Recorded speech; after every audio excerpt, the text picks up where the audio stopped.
E aí, galera de todo o Brasil, vocês aí que vão fazer o concurso para procurador do município de São Paulo, tudo bem? Iniciando aqui, quem está assistindo ao vivo, 19 horas em ponto, iniciamos aqui o nosso projeto Overdose. Agora, 19 às 20 horas, com a minha aula de Direito do Trabalho. Bom, tenho muito orgulho desse projeto, essa loucura que eu criei, que foi o projeto Overdose. Eu me lembro que no avião, eu e Rodrigo Bezerra, falei, vou criar um projeto gratuito para os alunos. E aí a gente estava pensando no nome, falei, vamos fazer overdose de conhecimentos. E realmente é uma overdose de conhecimentos. E com os melhores professores do Brasil, né? Vocês tiveram já Renato Brasileiro, tiveram Rogério Sanches, né? Cristiano Chaves, o Renato Saraiva, vão ter Ricardo Alexandre, vão ter Francisco Pernante, ou seja, realmente os professores do SES são muito bons. É um conteúdo para vocês imprescindível. Vamos lá. A prova de vocês, que vai ser aplicada pela VUNESP, ela traz em relação ao direito do trabalho alguns temas. Eu separei aqui os temas, preparei 50 e poucos slides. A equipe aqui do SES vai disponibilizar para vocês o link com esses slides. Não sei se a gente vai conseguir ver todos, mas também não era essa a pretensão. De qualquer maneira, fica um material de estudos importante para vocês. O primeiro assunto que eu separei, como destaquei, foi falar um pouco de relação de trabalho e de relação de emprego, falar das principais relações de trabalho e especialmente a relação de emprego. Olha aí o primeiro slide que eu coloquei para vocês. Relação de trabalho versus relação de emprego. Gente, primeira coisa, relação de trabalho é gênero, da qual a relação de emprego é uma espécie. Eu costumo dizer que toda relação de emprego corresponde a uma relação de trabalho, mas nem toda relação de trabalho corresponde a uma relação de emprego. Dentro da relação de trabalho, nós temos a relação de trabalho-emprego, a relação de trabalho autônomo, a relação de trabalho eventual, a relação de trabalho temporário, a relação de trabalho estágio, a relação de trabalho voluntário. Claro e evidente que a mais importante relação de trabalho para o direito do trabalho é a relação de emprego, e para a sua prova também. Mas você não pode se esquecer que lá no seu programa da VUNESP, ele pede, né, para que você saiba o que é um empregado autônomo, o que é um empregado avulso, o que é um empregado temporário, a relação de trabalho, a natureza jurídica. Então vamos lá. Dentre as relações de trabalho, a primeira relação de trabalho importante que pode cair na sua prova é a relação de trabalho autônomo. Dá uma olhadinha no conceito que eu coloquei no slide, olha aí. Relação de trabalho autônomo. No trabalho autônomo, o prestador de serviços desenvolve o serviço ou obra contratada a uma ou mais pessoas de forma autônoma, com profissionalidade e habitualidade, atuando por conta própria, assumindo o risco da atividade desenvolvida. Bom, interessante em relação à diferenciação do trabalhador autônomo para o empregado, uma das diferenças é que o empregado, o trabalhador autônomo, ele exerce o serviço por conta e risco próprio, ou por conta e risco próprio, enquanto o empregado, ele presta serviços por conta e risco alheio, por conta e risco do empregador, por conta e risco do empregador. O empregado jamais assume o risco do negócio, o trabalhador autônomo, ele assume o risco do negócio. Bom, beleza. Então o trabalhador autônomo não é empregado. E uma das características também do trabalhador autônomo é a pluralidade de tomadores de serviço. Uma hora ele está trabalhando para um tomador de serviço, outra hora ele está trabalhando para outro, e para outro, e para outro, e para outro. Beleza. Mas qual seria então a diferença entre um trabalhador autônomo e o trabalho eventual? Se você observar nesse slide que eu lhe forneci, olha o conceito de trabalho eventual. É aquele realizado em caráter esporádico, temporário, de curta duração, em regra não relacionado à atividade fim da empresa. Do trabalho eventual não há qualquer espécie de continuidade na prestação de serviço, sendo realizado em caráter precário, eu coloquei aqui, o famoso bico.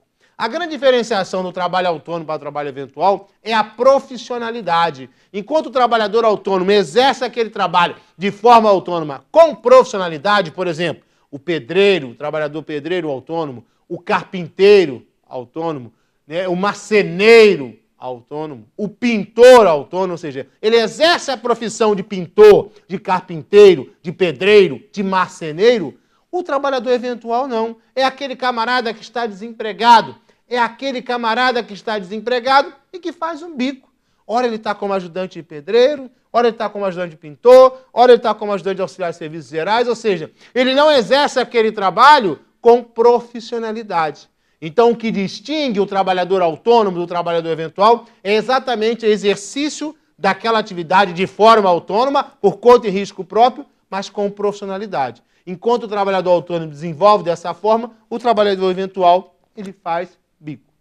E o trabalhador avulso, lá no seu edital, fala do trabalho avulso. Vamos dar uma olhadinha no slide? Olha lá. A relação de trabalho avulso é exercida no porto ou nos portos organizados desse país e possui 3 atores sociais envolvidos. O primeiro dele é o órgão gestor de mão de obra. O órgão, em cada porto organizado desse país, existe um órgão, o órgão gestor de mão de obra, cuja principal função é gerir a mão de obra portuária nos portos organizados, na carga e na descarga de navios. Então, olha lá, os atores sociais, o órgão, o operador portuário, que é o representante do armador no porto, e o trabalhador portuário, que pode ser avulso e pode ser também contratado com vínculo de emprego. Normalmente, o trabalhador portuário avulso, que são os estivadores, os conferentes, os vigias portuários, os arrumadores, os trabalhadores de blocos, etc. Então, o trabalhador avulso, ele trabalha nos portos organizados desse país, na carga e na descarga dos navios, sob a coordenação do órgão, o órgão gestor de mão de obra. Dentro da categoria de trabalhador portuário, você tem um trabalhador portuário avulso e tem um trabalhador portuário contratado com vínculo de emprego permanente. Certo, minha gente? Lembrando que a Constituição Federal assegurou ao trabalhador portuário avulso os mesmos direitos daquele trabalhador com vínculo de emprego permanente. A Constituição Federal assegurou a igualdade de direitos entre eles. Lembrando aqui, que a relação de trabalhador portuário está regida atualmente pela Lei 12.815, de 5 de junho de 2013. E o artigo 40 desta lei diz: o trabalho portuário de capatazia, estiva, conferência de carga, conserto de carga, bloco e vigilância de embarcações nos portos organizados será realizado por trabalhadores portuários, olha lá, com vínculo empregatício por prazo indeterminado, empregados, e por trabalhadores portuários avulsos.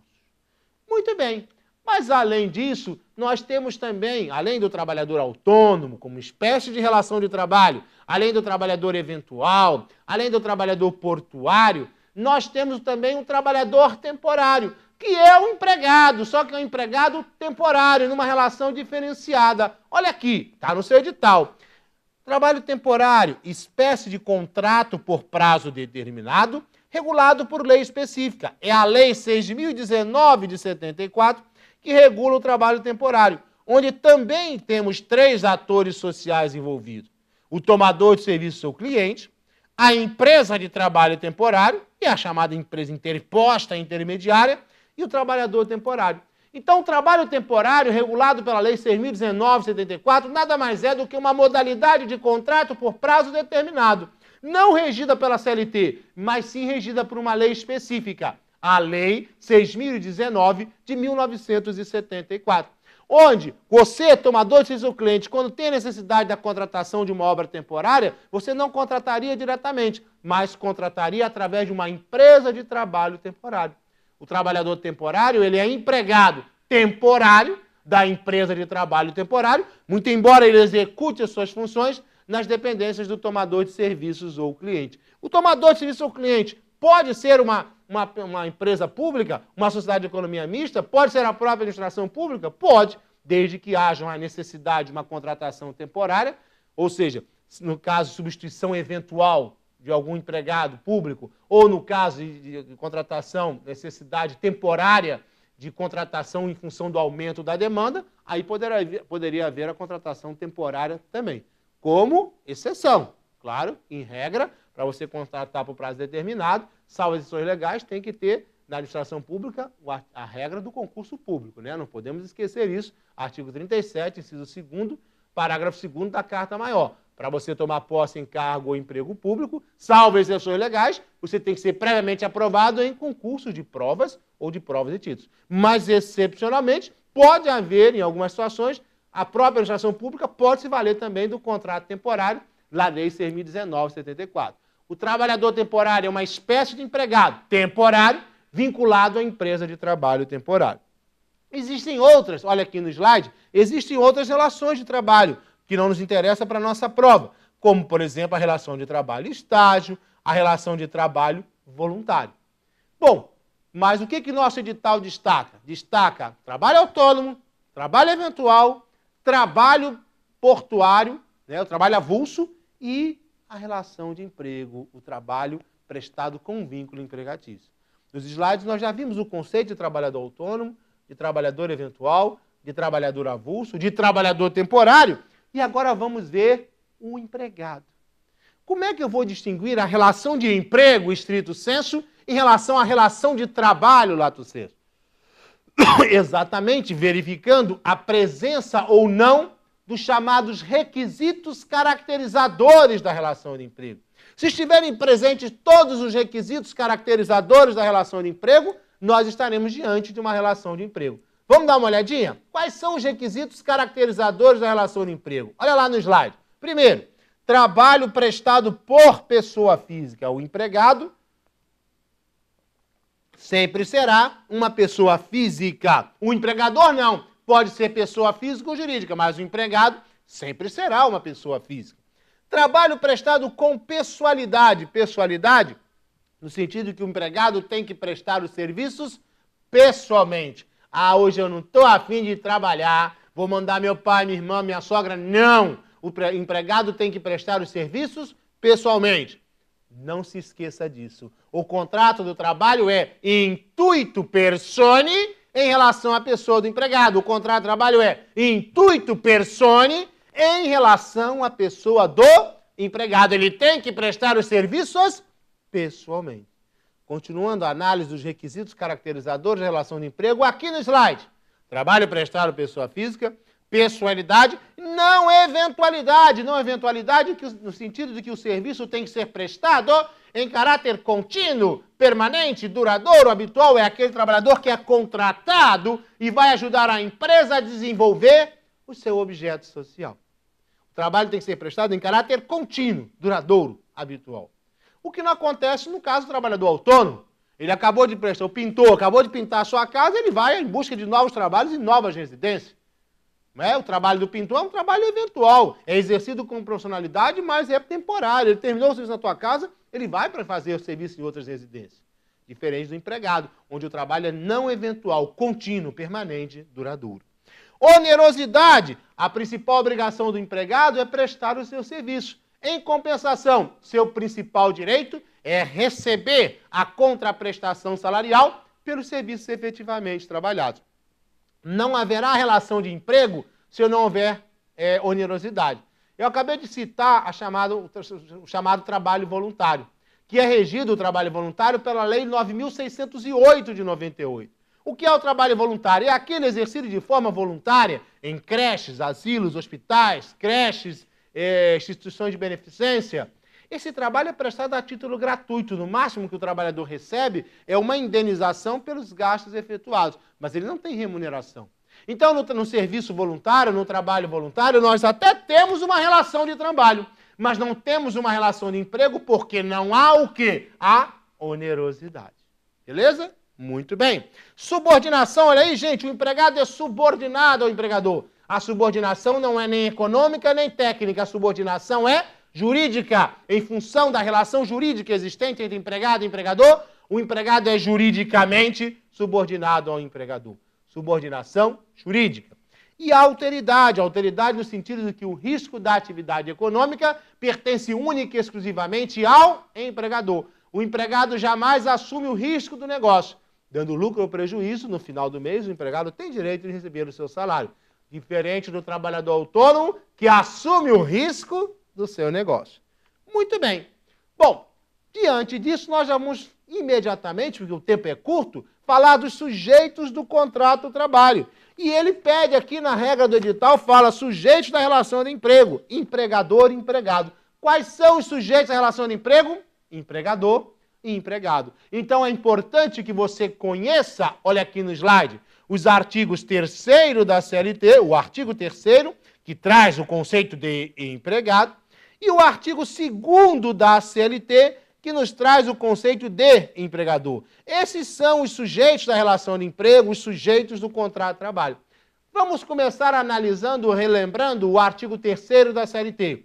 Considera-se empregado toda pessoa física que prestar serviços de natureza não eventual a empregador, sob dependência deste e mediante salário.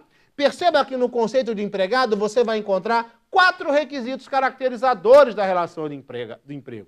Considera-se empregado toda pessoa física, que prestar serviços de natureza não eventual, não eventualidade, a empregador, sob dependência deste, subordinação jurídica, e mediante salário, onerosidade. Perceba, então, que no conceito de empregado contigo no artigo 3º da CLT, nós encontramos 4 requisitos caracterizadores da relação de emprego. Minha gente, muita atenção, porque nem a CLT, nem a Constituição Federal de 88 permite qualquer distinção em relação ao tipo de trabalho desempenhado pelo obreiro. Pouco importa que seja um trabalho manual, técnico, intelectual, braçal, não importa. Se estiverem presentes os requisitos caracterizadores da relação de emprego, ele será enquadrado como empregado. A Constituição Federal e a CLT proíbem qualquer tipo de distinção em função do trabalho realizado pelo empregado. Muito cuidado em relação a isso. Outra questão em relação ao trabalho realizado à distância. Você que vai fazer a prova para procurador do município de São Paulo, muito cuidado com o artigo 6º, olha lá, e respectivo parágrafo único da CLT, do trabalho realizado à distância. Como assim? Artigo 6º. Não se distingue entre o trabalho realizado no estabelecimento do empregador, o executado no domicílio do empregado e o realizado à distância, desde que estejam caracterizados os pressupostos da relação de emprego. Claro que o normal é o trabalhador prestar serviços nas dependências do empregador, mas nem sempre isso vai acontecer. Pode ser que o serviço seja prestado na casa do empregado, seja o serviço externo, seja prestado em outro local, que não as dependências do empregador, e ainda assim seja reconhecido o vínculo de emprego, desde que estejam presentes os requisitos caracterizadores da relação de emprego. É claro que pode, né, minha gente? Hoje é muito comum com a tecnologia, com a utilização da internet, por exemplo, jornalistas, escritores, pessoal que trabalha com informática, com processamento de dados, muitas vezes trabalha em casa e aí terminou o trabalho, ele envia via internet o resultado do seu trabalho. Então pode haver reconhecimento de vínculo de emprego mesmo com o trabalho sendo realizado à distância. E atenção para o parágrafo único desse artigo, que é relativamente recente. Os meios telemáticos e informatizados de comando, controle e supervisão se equiparam para fins de subordinação jurídica aos meios pessoais e diretos de comando, controle e supervisão do trabalho alheio. Atenção, então, para o parágrafo único do artigo 6º. Existem outros meios de determinar que ele é empregado. Então você tem, por exemplo, a questão da internet, a hora que você manda e-mail, às vezes você tem intranet, você tem câmera, webcâmera, você controla o horário que o empregado está trabalhando ou não utilizando a internet ou o computador. Tem vários meios de determinar a resistência ou não do vínculo de emprego. Cuidado com o trabalho à distância, artigo 6º, parágrafo único. Voltando lá para os sujeitos do contrato de trabalho, não se esqueça também, lá, do conceito de empregador, previsto lá no artigo 2º da CLT. Cuidado, porque a nossa CLT é muito antiga, ela ainda fala em empresa individual ou coletiva. Quando a CLT falar em empresa individual, entenda, pessoa física. Quando a CLT falar em empresa coletiva, entenda, pessoa jurídica. Diz assim o artigo 2º da CLT. Considera-se empregador a empresa individual ou coletiva, leia-se, pessoa física ou jurídica, que assumindo o risco da atividade econômica, admite, assalaria e dirige a prestação pessoal dos serviços. Perceba que no artigo 2º, no conceito de empregador, você vai encontrar os outros 2 requisitos caracterizadores da relação de emprego. Considera-se empregador a empresa individual ou coletiva, leia-se pessoa física ou jurídica, que assumindo os riscos da atividade econômica, o que é isso? Alteridade. Admite, assalaria e dirige a prestação pessoal dos serviços. O que é isso? pessoalidade. Ah, Renato, então conjugando o artigo 3º da CLT, que traz o conceito de empregado, com o artigo 2º da CLT, que traz o conceito de empregador, juntos nós encontramos todos os requisitos caracterizadores da relação de emprego? Sim. E para ser relação de emprego, tem que estar presente todos os requisitos. A ausência de pelo menos um, você até tem uma relação de trabalho, mas não terá uma relação de emprego. Atenção, qualquer pessoa física ou jurídica, de direito público ou de direito privado, que contratar trabalhador, estando presente os requisitos caracterizadores da relação de emprego, será enquadrado como empregador, mesmo que não desenvolva atividade econômica.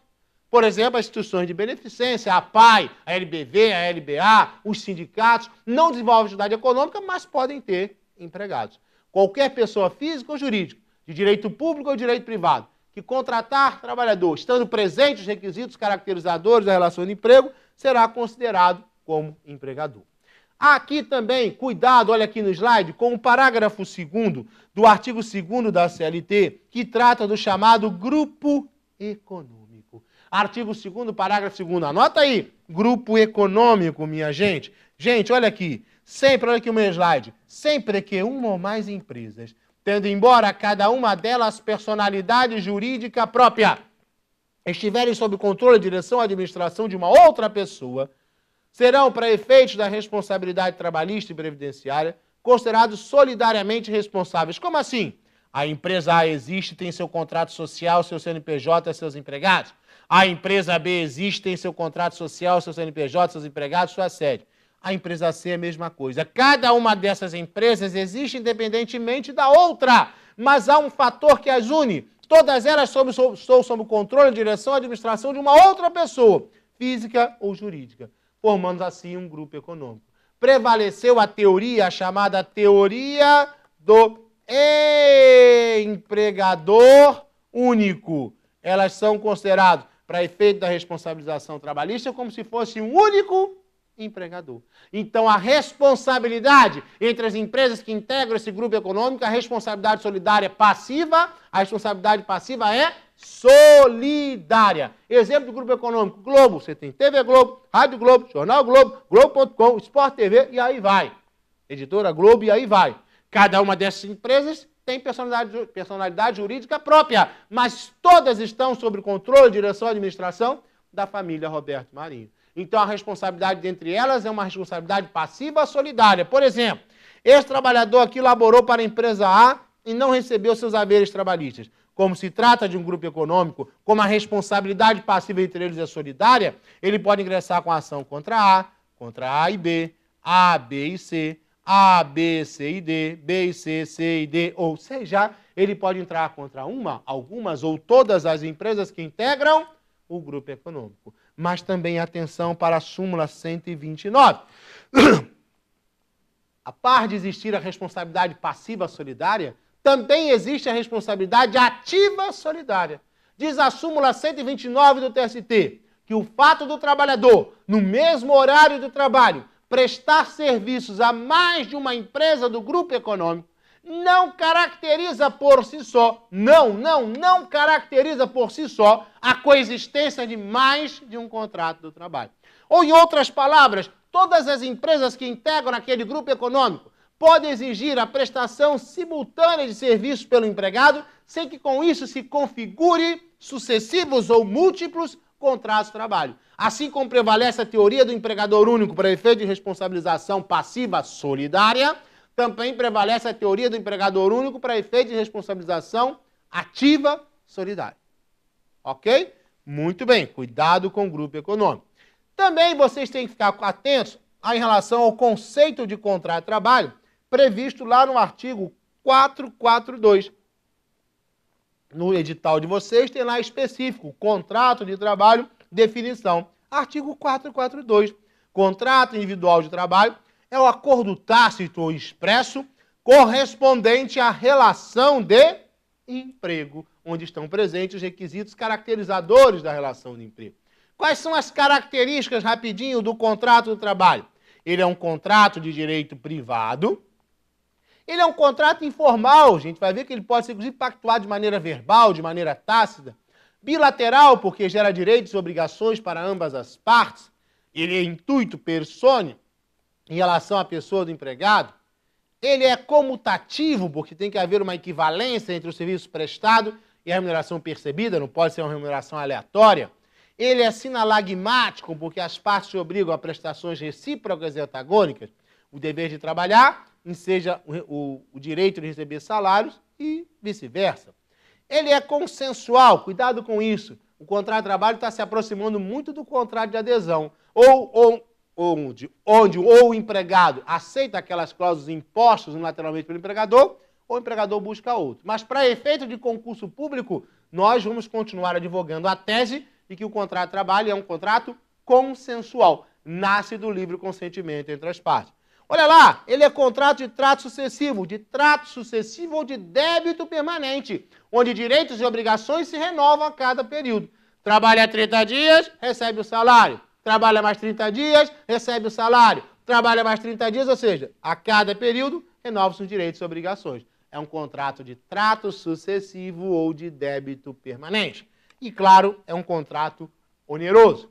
Minha gente, a classificação do contrato, depois dá uma olhadinha, está lá no artigo 443 da CLT, ele pode ser verbal ou escrito, expresso ou tácito, por prazo indeterminado, essa é a regra, em função do princípio da continuidade da relação de emprego, e por prazo determinado. Ok, minha gente? Vamos mudar um pouco de assunto. E essa aqui vai cair na sua prova. Eu sou capaz de apostar a vida de Rogério Sanches, que é esse tema que cai na sua prova. Olha lá, o tema chama-se terceirização. Meu amigo, o próprio procurador do município não vai cair a súmula 331? É claro que vai cair. Cuidado aí, presta atenção. O TST diferencia claramente a terceirização de atividade fim e terceirização de atividade meio. Por enquanto, por que eu digo por enquanto? Porque há um projeto de lei que isso vai mudar. Tem um projeto de lei que vai ser uma esculhambação, vai poder se passar na Câmara e no Senado, vai poder terceirizar tudo. Mas, por enquanto, para a sua prova, vale a súmula 331, onde o TST não permite a terceirização de atividade fim, mas admite a terceirização de atividade meio. O que é que você precisa conhecer para a sua prova? A súmula 331. Olha lá. A contratação de trabalhadores por empresa interposta é ilegal, formando-se um vínculo diretamente com um tomador de serviços, salvo no caso de trabalho temporário. Ou seja, não pode haver terceirização de atividade fim.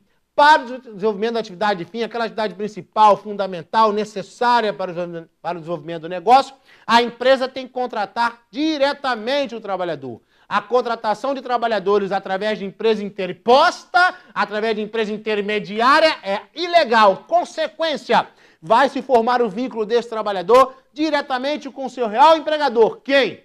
O tomador de serviço ao cliente. Mas e se o tomador de serviço ao cliente for a administração pública? Interessa a vocês isso. E se for a administração pública?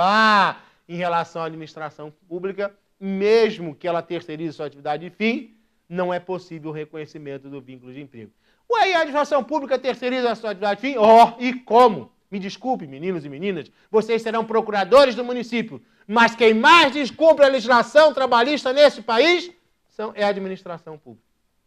Mas mesmo que a administração pública terceirize sua atividade de fim, em relação a ela, não é possível o reconhecimento do vínculo de emprego. Olha o item 2 da súmula 331. A contratação irregular de trabalhador mediante empresa interposta não gera vínculo de emprego com os órgãos da administração pública direta, indireta ou fundacional. Não gera por quê? Em função da regra constitucional do concurso público, artigo 37, inciso 2º e respectivo parágrafo 2º da Carta Maior. Salvo exceções legais, para o trabalhador tomar posse em cargo ou emprego público, ele tem que ser previamente aprovado em concurso de provas ou de provas e títulos. Cuidado que isso vai cair na sua prova. E em relação à atividade meio, aquela atividade acessória, secundária, complementar, como os serviços de vigilância, de limpeza, de portaria, de telefonia, de recepção. Essas atividades são terceirizáveis. Essas atividades, desde que ausentes a pessoalidade e a subordinação direta, podem ser terceirizadas, como de fato são. Por exemplo, na administração pública, ninguém faz concurso para vigilante, para limpeza, para portaria, para telefonia, para recepção. Contrata via licitação, empresas e fornecedoras de mão de obra para essas atividades veio. Olha lá. Não, item 3, não forma vínculo de emprego com o tomador. A contratação de serviços de vigilância e de conservação e limpeza, bem como a de serviços especializados ligados à atividade meio do tomador, desde que inexistentes a pessoalidade e a subordinação direta. É possível, então, a terceirização de atividade meio. Beleza. E nas terceirizações lícitas, como é que funciona? No caso, se o tomador de serviços ou cliente é uma empresa particular, ela automaticamente responde de forma subsidiária caso a empresa interposta não honre as obrigações trabalhistas com os seus trabalhadores. Olha o item 4.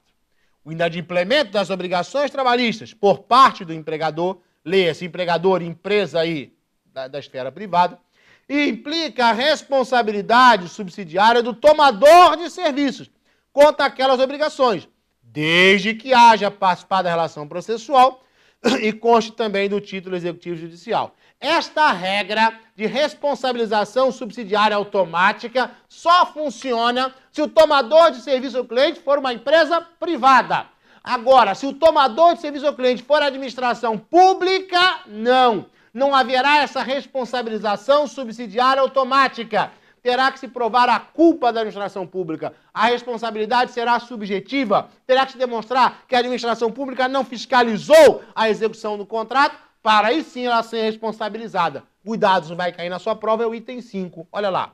Os entes integrantes da administração pública, direta e indireta, respondem subsidiariamente nas mesmas condições do item 4. Olha lá. Caso evidenciada a sua conduta culposa no cumprimento das obrigações da lei de licitações, especialmente na fiscalização do cumprimento das obrigações contratuais e legais da prestadora de serviços como empregadora. A aludida responsabilidade não decorre do mero inadimplemento das obrigações trabalhistas assumidas pela empresa regularmente contratada. Então não se esqueça, se o tomador de serviço ao cliente for uma empresa privada, automaticamente responde de forma subsidiária. Se o tomador de serviço ao cliente for uma administração pública, só responderá de forma subsidiária se ficar demonstrada a sua culpa, se ela não tiver fiscalizado a execução dos contratos. Item 6 da súmula 331. A responsabilidade subsidiária do tomador de serviço abrange todas as verbas decorrentes da condenação referente ao período da prestação laboral.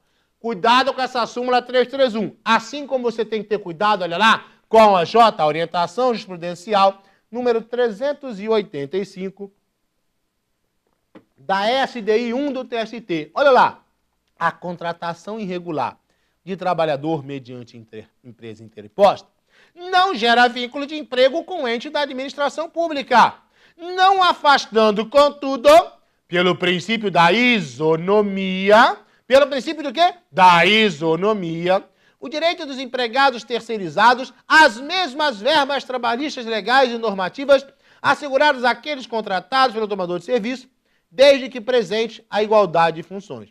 Aplicação analógica do artigo 12, a linha A, da Lei do Trabalho Temporário, Lei 6.019/74. Veja, a administração pública contratou irregularmente um trabalhador. Pode haver o reconhecimento do vínculo direto com ela? Não, por causa da regra constitucional do concurso público previsto no artigo 37, inciso 2º da Carta Maior.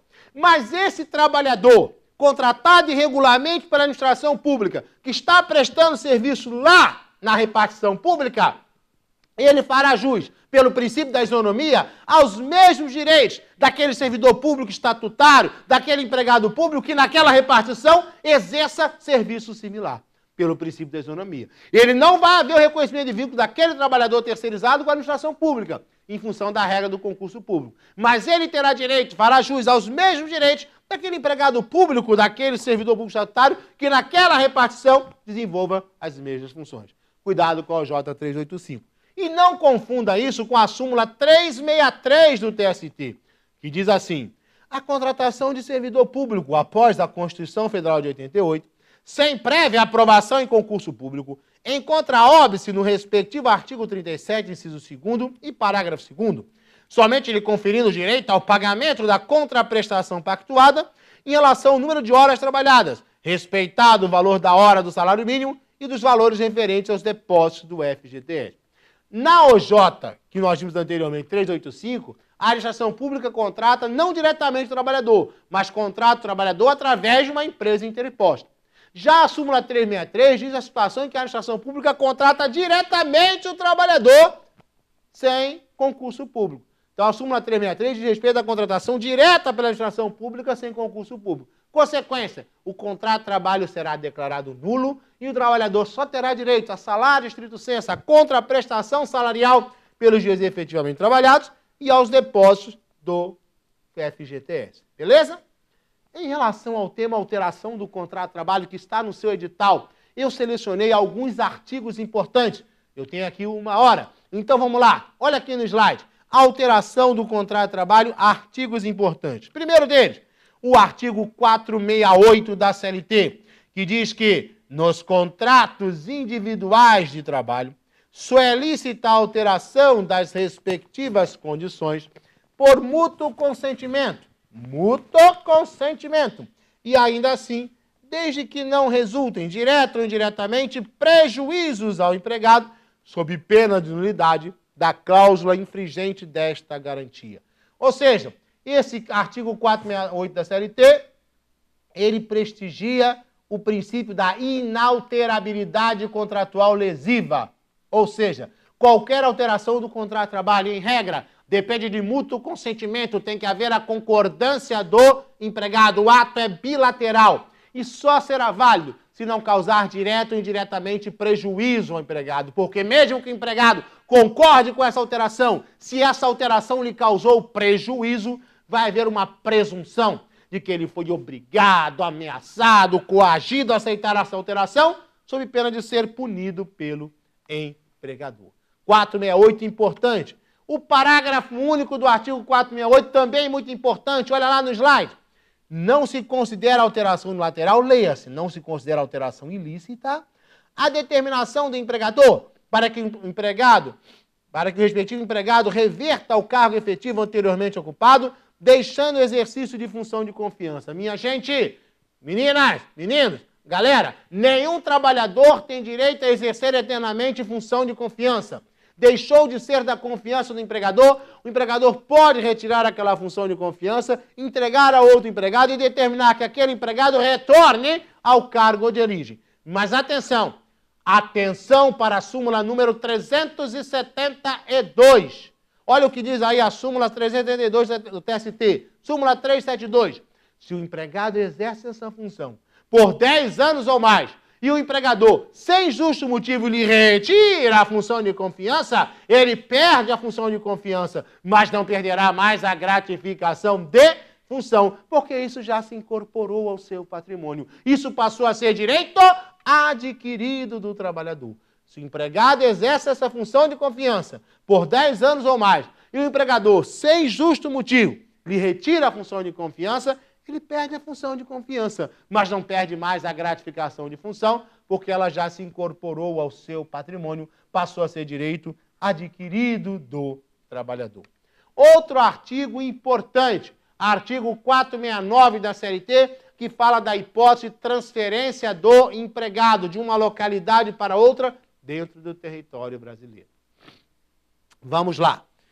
469, olha lá. Ao empregador é vedado transferir o empregado sem a sua anuência para localidade diversa da que resultar do contrato, não se considerando transferência a que não acarretar necessariamente a mudança do seu domicílio. Qual é a regra geral? Para o empregado ser transferido de uma localidade para outra, tem que haver a sua anuência, tem que haver a sua concordância. O ato é bilateral. E só se haverá transferência se houver mudança de domicílio.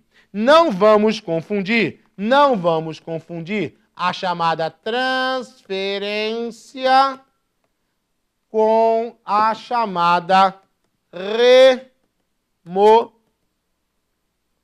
remoção. Na remoção não há necessidade da mudança de domicílio. É o camarada que trabalha num bairro e vai trabalhar em outro. Trabalha no centro do Rio para trabalhar na Tijuca. Trabalha aqui em Casa Forte, vai passar a trabalhar nas Graças, não é isso? Trabalha no bairro Rondina, vai trabalhar no bairro Pituba, em Salvador. Ou seja, não há necessidade de mudança de domicílio. Na transferência tem que haver mudança de domicílio. Ele que morava na localidade, muda-se com a sua família para um outro local, uma outra localidade. Regra geral, para o empregado ser transferido definitivamente de uma localidade para outra, tem que haver a sua concordância, a sua anuência.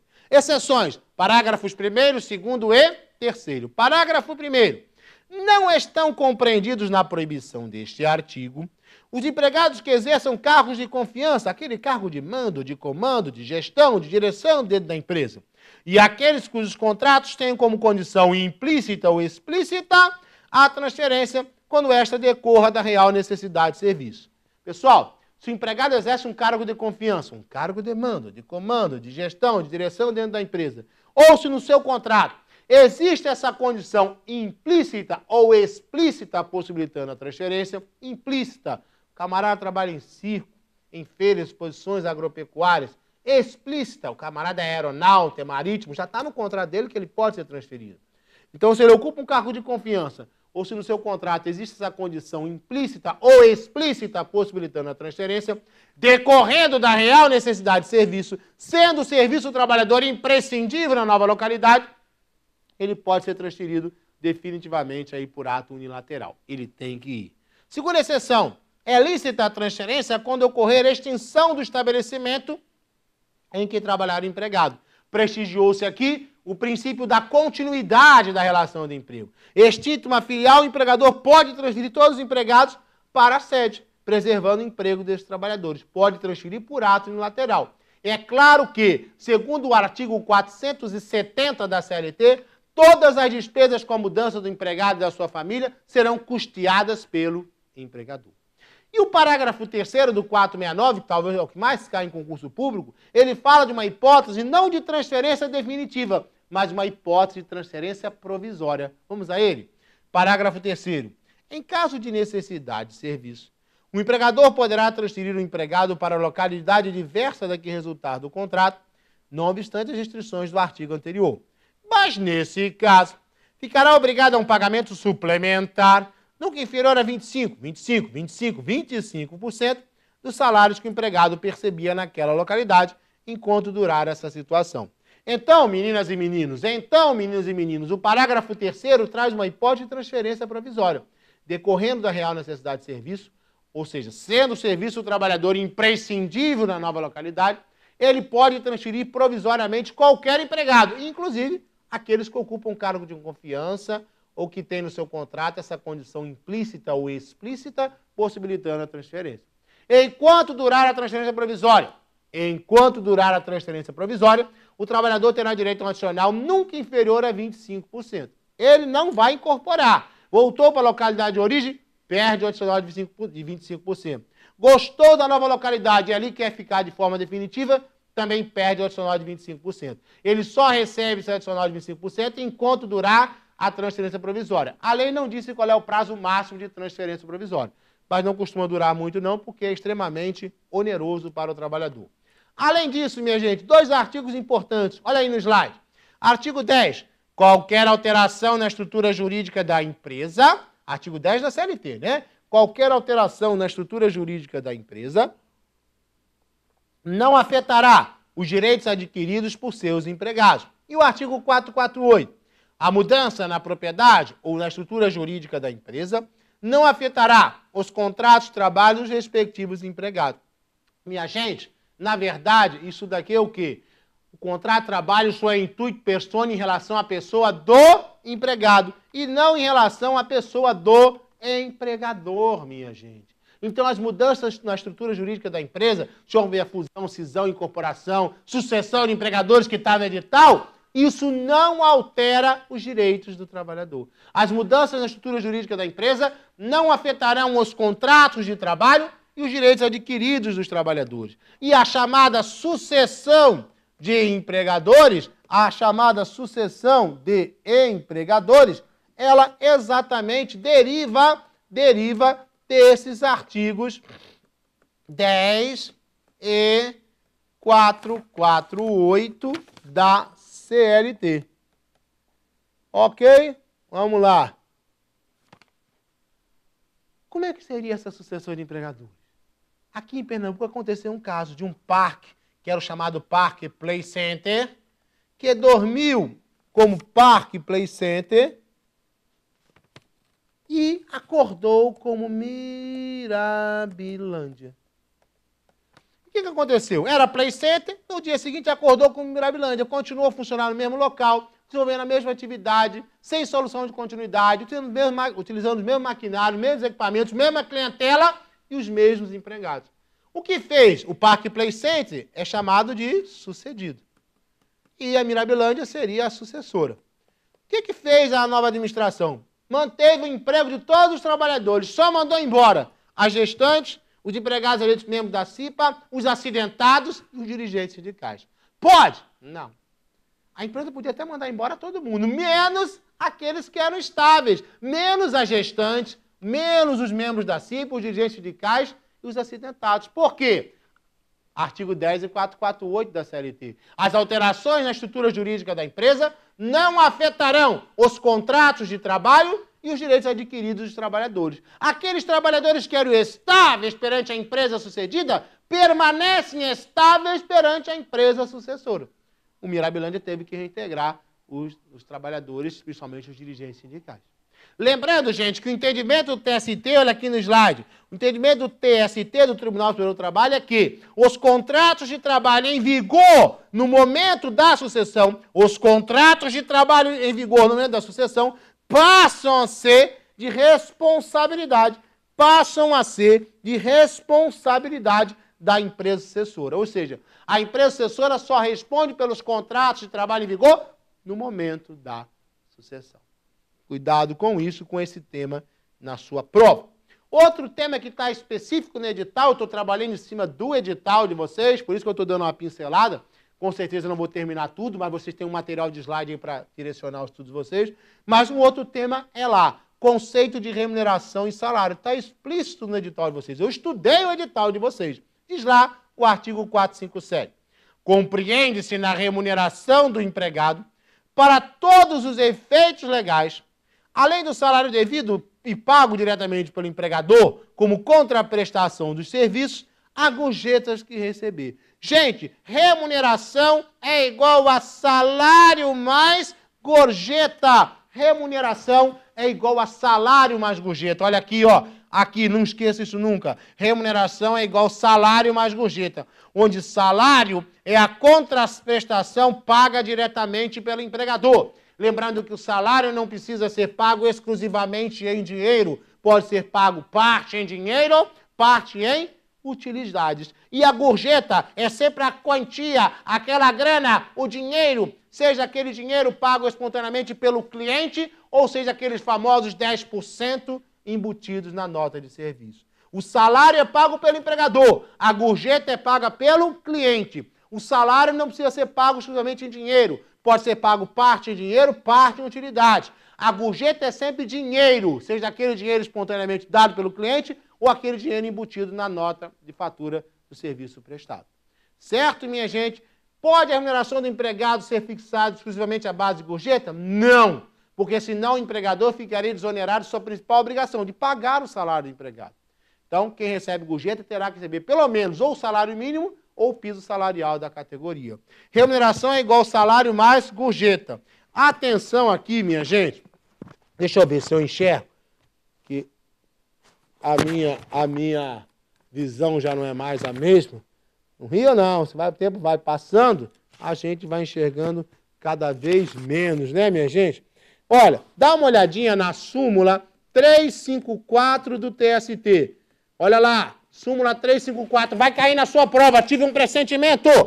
As gorjetas cobradas pelo empregador na nota de serviço ou oferecidas espontaneamente pelos clientes integram a remuneração do empregado, não servindo de base de cálculo para as parcelas de, não servindo, entretanto, de base de cálculo para as parcelas de aviso prévio, que mais?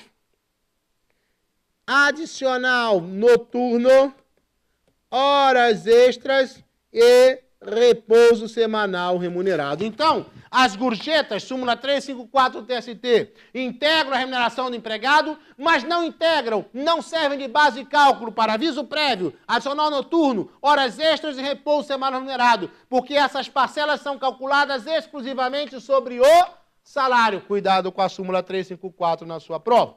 Bom, vamos dar uma olhadinha rapidinho no salário in natura, aquele salário que não é pago aqui, que não é pago em dinheiro, mas sim pago em utilidades. Artigo 458 da CLT. Além do pagamento em dinheiro, compreende-se no salário, para todos os efeitos legais, a alimentação, habitação, vestuário ou outras prestações in naturas que a empresa, por força do contrato ou do costume, fornecer habitualmente ao empregado. Atenção, meu povo! Em caso algum, será permitido o pagamento com bebidas alcoólicas e drogas nocivas. Bebidas alcoólicas e drogas nocivas jamais terão natureza salarial. Então, além daquela parte que é paga em dinheiro, a alimentação, a habitação, o vestuário, dependendo da maneira como é fornecida, pode ser considerado como salário in natura. Eu queria que você soubesse o parágrafo 2º do artigo 458. Vai cair.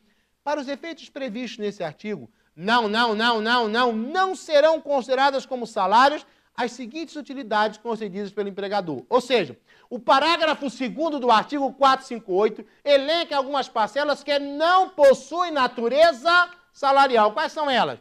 Vestuários, equipamentos e outros acessórios fornecidos aos empregados e utilizados no local de trabalho para a prestação do serviço. O que mais? Educação em estabelecimento de ensino próprio ou de terceiro, compreendendo os valores relativos à matrícula, mensalidade, unidade, livros e material didático. A educação fornecida pelo empregador não tem natureza salarial. O que mais? O transporte destinado ao deslocamento para o trabalho e retorno, em percurso de serviço ou não por transporte público, servido ou não por transporte público. A assistência médica, hospitalar e odontológica, prestada diretamente ou mediante saúde, não tem natureza salarial. O seguro de vida e acidentes pessoais, não tem natureza salarial. Mesmo que o empregador pague a previdência privada do empregado, não tem natureza salarial. E aí um novinho, ó. O valor recebido pelo empregado correspondente ao Vale Cultura também não tem natureza salarial. Cuidado com o parágrafo 2º do artigo 458 da CLT, que elenca umas parcelas que não possuem natureza salarial. Em relação à jornada, ele só coloca lá no edital repouso e férias. Não pode dar mais nada. Pense no edital mal feito da VUNESP em relação ao direito de trabalho. Completamente incompleto. Bom, eu coloquei aqui uma dica de repouso semanal remunerado. Olha lá. Repouso semanal remunerado que está previsto na Constituição Federal, no artigo 7º, inciso 15 da Constituição Federal. Também está previsto nos artigos 67 e seguintes da CLT e tem previsão também lá na Lei 605 de 1949. Pois bem, o artigo 7º, inciso 15 da Constituição Federal assegura a todos os trabalhadores urbanos e rurais o repouso semanal remunerado, preferencialmente aos domingos. Então, a Constituição Federal assegura a todos os trabalhadores urbanos e rurais o direito ao repouso semanal remunerado, preferencialmente aos domingos. Quando a Constituição diz preferencialmente aos domingos, significa dizer que, em regra, o repouso tem que coincidir com o domingo. Somente em situações excepcionais em que a empresa pode funcionar aos domingos é que o repouso será concedido em outro dia. Muito cuidado com a OJ, Orientação Jurisprudencial número 410. Diz assim: viola o artigo 7º, inciso 15 da Constituição Federal, a concessão de repouso semanal remunerado após o 7º dia consecutivo de trabalho, importando no seu pagamento em dobro. Gente, a semana tem 7 dias, então ele tem que trabalhar 6 e folgar o 7º dia. Isso acontecia muito com a empregada doméstica que morava no interior, então ela trabalhava 13 para folgar 2. Não pode. Ela tem que trabalhar 6 e folgar 1. Passou disso, vai receber o domingo trabalhado ou em dobro, certo? Atenção aí para a súmula 146 do TST. Toda vez que o trabalhador laborar no domingo ou no feriado, ele tem direito a uma folga compensatória em outro dia da semana, sob pena da remuneração do domingo ou do feriado ser paga em dobro, sem prejuízo da remuneração do repouso semanal. Bom, avançando mais um pouquinho, um tema que vocês devem estudar é o tema férias, que tem previsão na Constituição Federal, artigo 7º e 17, e você precisa fazer a leitura dos artigos 129 e seguintes no que atinge ao tema férias. A Constituição Federal de 88 assegurou a todo trabalhador urbano e rural o gozo anual de férias remuneradas com pelo menos 1/3 a mais do que a remuneração normal. Então, a remuneração de férias é igual à remuneração normal acrescida do terço constitucional. A remuneração de férias é igual à remuneração normal acrescida do terço constitucional. Para que o trabalhador tenha direito às férias, ele tem que cumprir um período aquisitivo, que é o período que ele tem que trabalhar para adquirir o direito às férias, que é de 12 meses. Cumprido o período aquisitivo, começa o período concessivo, que é o período que o empregador tem para conceder as férias ao empregado, que também é de 12 meses. Período aquisitivo de 12 meses, período concessivo de 12 meses. As férias individuais, as regras, o que são férias individuais? Aquelas férias que são concedidas individualmente ao trabalhador, devem ser concedidas em um só período, de uma vez só. Somente em situações excepcionais é que se admite que as férias individuais sejam concedidas em 2 períodos, desde que um dos quais não seja inferior a 15 dias, a 10 dias, melhor dizendo. Certo? Bom, os menores de 18 anos e os maiores de 50 anos têm que gozar férias em um só período. Por quê? Brincadeira, gente. O menor de 18 anos está em estágio de formação e o maior de 50 anos está em estágio de decomposição. Isso é brincadeira, mas é verdade. O menor de 18 anos ainda está em estágio de formação e o maior de 50 anos está ficando mais velho. Então tem que gozar férias em um só período. O menor de 18 anos estudante tem o direito de coincidir suas férias com as férias escolares. O menor de 18 anos estudante tem direito de fazer coincidir suas férias com as férias escolares. Os membros da mesma família, se assim o desejarem, e se isso não causar prejuízo ao trabalho, poderão gozar férias simultaneamente no mesmo período. Dentro do período concessivo, é o empregador que determina a época de gozo das férias do empregado.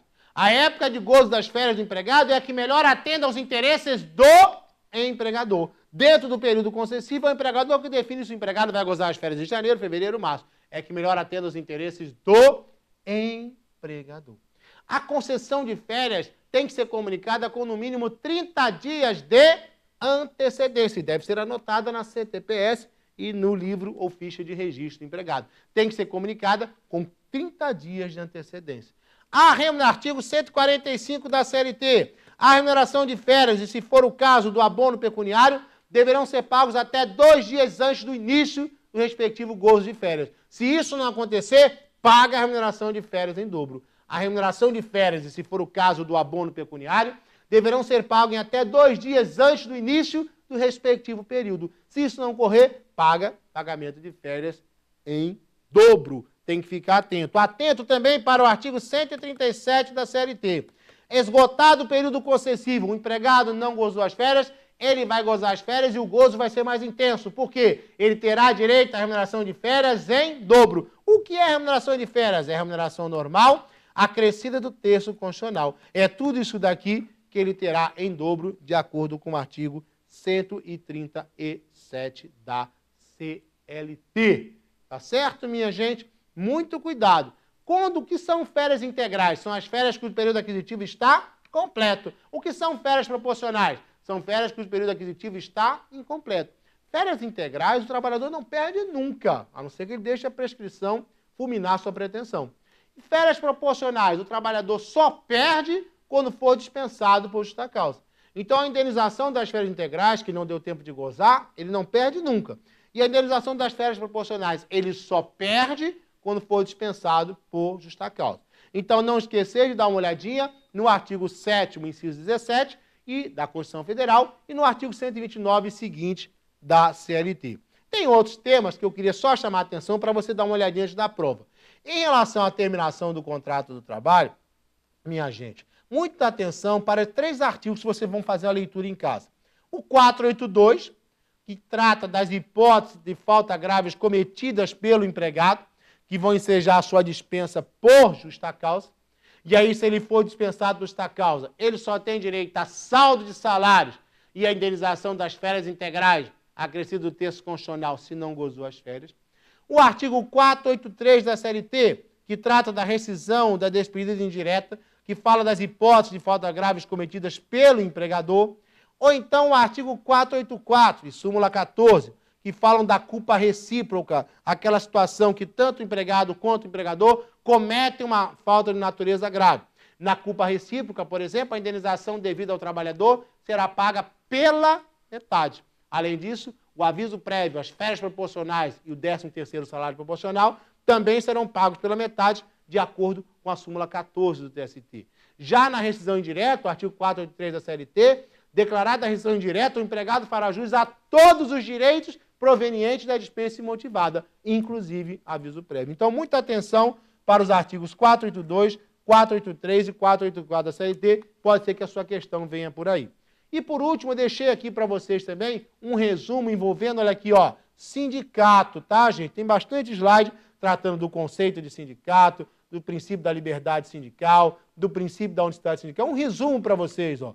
Criação e registro de sindicato está como tema específico no edital de vocês. Olha lá. Bastante informação para vocês estudarem aí sobre exatamente o sindicato, certo? E as prerrogativas do sindicato também, que está no edital. Tá certo, Edith? Foi 1 hora só de overdose, mas eu fui até muito rápido. Desculpe não ter respondido as perguntas de vocês, mas eu queria passar o máximo de informações para que vocês acertem todas as questões. Continue aqui no Complexo Ensino Renato Saraiva, no portal de carreiras jurídicas. Gente, o SES é uma realização de um sonho para mim. E acima de ganhar dinheiro, porque a gente ganha dinheiro, ninguém está aqui para não ganhar dinheiro, mas acima de tudo está o carinho que nós temos com vocês, o respeito que nós temos com vocês, a obrigação que nós temos de passar o melhor conteúdo. Muitas vezes cobramos alguns cursos e outros, como esse, nós ofertamos gratuitamente para vocês, tá certo? Boa sorte na prova de vocês e continue com a nossa equipe. Um beijo no coração de vocês. Tchau, galera!